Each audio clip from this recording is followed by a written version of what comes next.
Hello guys, and today we have another review, and it's on the DartBlaster R blaster. Yeah, I don't really know the name for this blaster, and it's an off-brand blaster that you can't really get, so it doesn't really matter, and if you see it, you'll probably be the same. But yeah, let's get into it after the intro.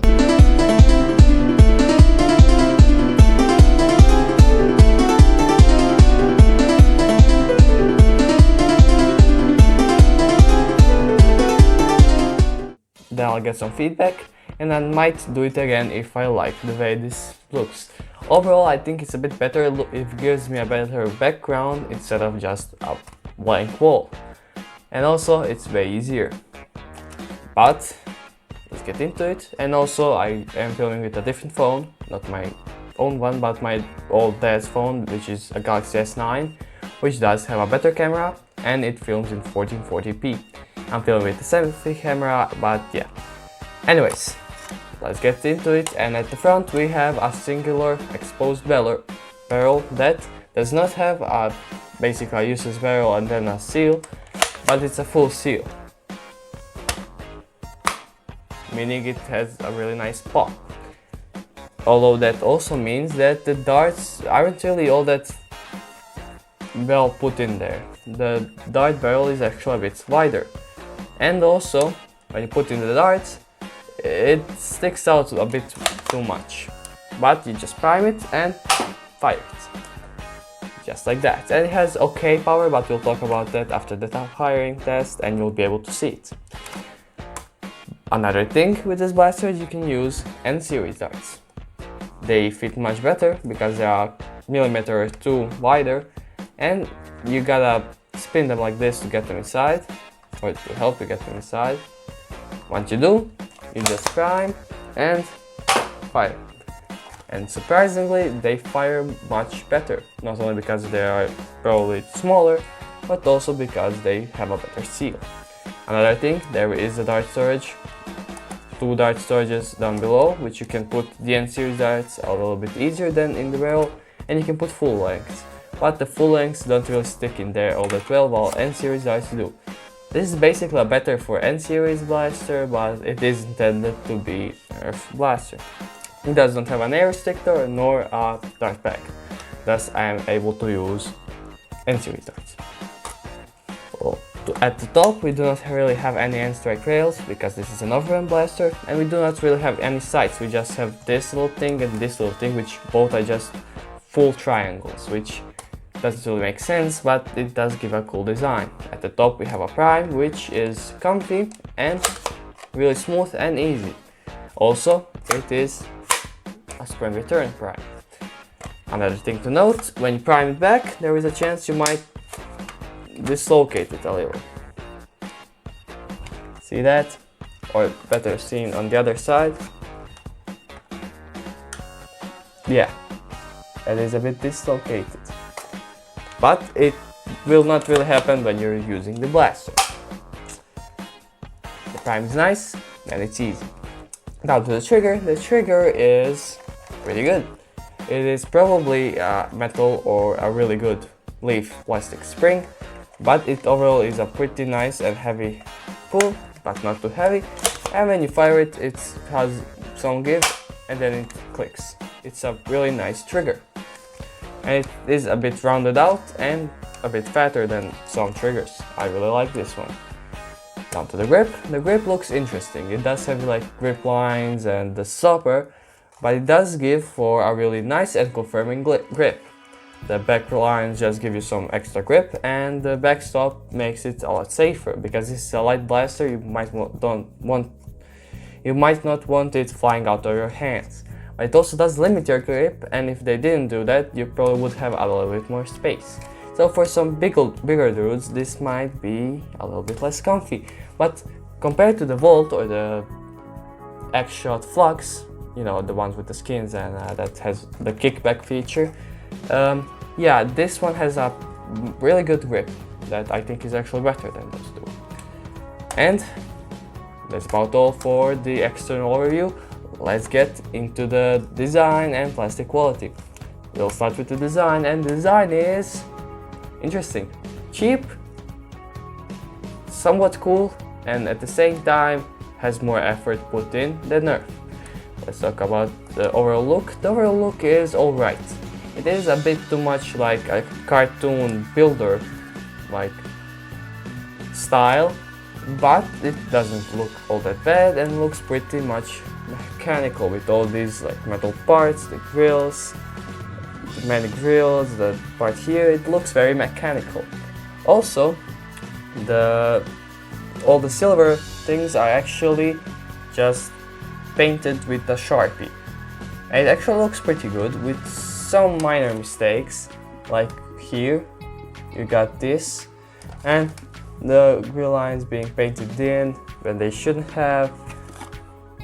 And yeah, overall it is not the best. And the same with the blue part over here, it's actually painted, and the blue part over here. This has as much paint as the whole Elite 2.0 series, possibly even more.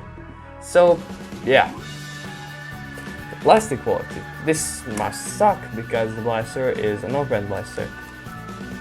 This is better than most of, if not all, Elite 2.0. The plastic is not squishy. It's not creaky all that much. And the other part actually having bad quality is the priming grip. But you can genuinely fix that by just 3D printing a better one. And overall the plastic quality is nice, it does feel light, but it is nice and not squishy like at all. Yeah. And it has screws to open it up. I didn't open it up, but I guess you can. And yeah, that is the thing. All the screws are on the right side and all the paint is on the left side. That's weird.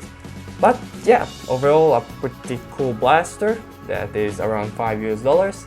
But before further ado, let's go to the firing test. So I'll be firing some X-Shot waffle head darts, 5 to be exact, and then I'll shoot 3 M-series darts, only 3 because they are not the primary dart ammo for this blaster. So let's go.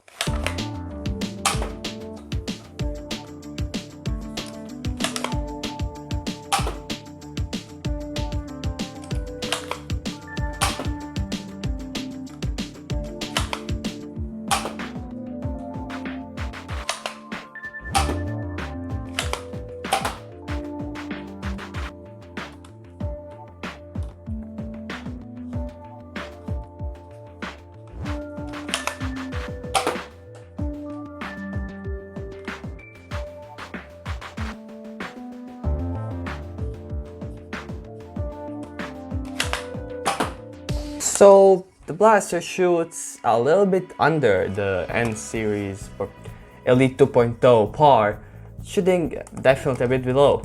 That is mainly to the insufficient seal on the barrel, but at the same time that allows you to shoot N-series darts, which is really good since N-series darts is what Nerf is going to. And also it gives it better performance, and overall N-series darts are more accurate than normal Nerf darts, but not really the X-Shot waffles. So overall the blaster is actually pretty cool. You can shoot N-series darts and LED darts without any modding, and overall the grip is fine, the top prime is something different and generally fun to use, and overall the plastic quality is great. You can open it up, mod it, and well, you can put up a different barrel. Or just put some tape inside or something like that. I don't know, I'm not really a modder. But yeah, you can definitely do a lot of stuff with this blaster. And I like it for that. There is a lot of space here, you can definitely do some interesting things. Probably even being able to use a half-length dart magazine. But yeah, overall, a pretty good blaster. For $5 to maybe even $3 US. The only problem being, it's not really available to any country besides maybe Croatia or some other Balkan countries, which is kind of unfortunate, but also I have something that you do not have, my fellow Americans. Either way, the blaster is great. Is it amazing? No. Could it have a longer barrel to have not only better performance, but also seal more of the dart? Yes, it could, and I would want it to. But it uses N-series darts, which I was really surprised, and it gives it a purpose, not only being just comfy. So yeah, am I totally not going to break that short into 2 firing tests? Totally. Yeah, either way, tell me how you like this format, if anybody's at the end of the video. I honestly don't feel hated. I think it looks cool, it puts me closer to you, and it really shows you a bit more of me. Also, I do not have to stand on my head, stand on my legs. Yeah, it's good. The only part I have to look up, and yeah, that is not actually the only problem. And you don't see the ceiling, so great. Either way, I hope you liked this video, and if you did, you know, you can like, subscribe, and turn on those notifications. But either way, my name is Nixie, and bye bye.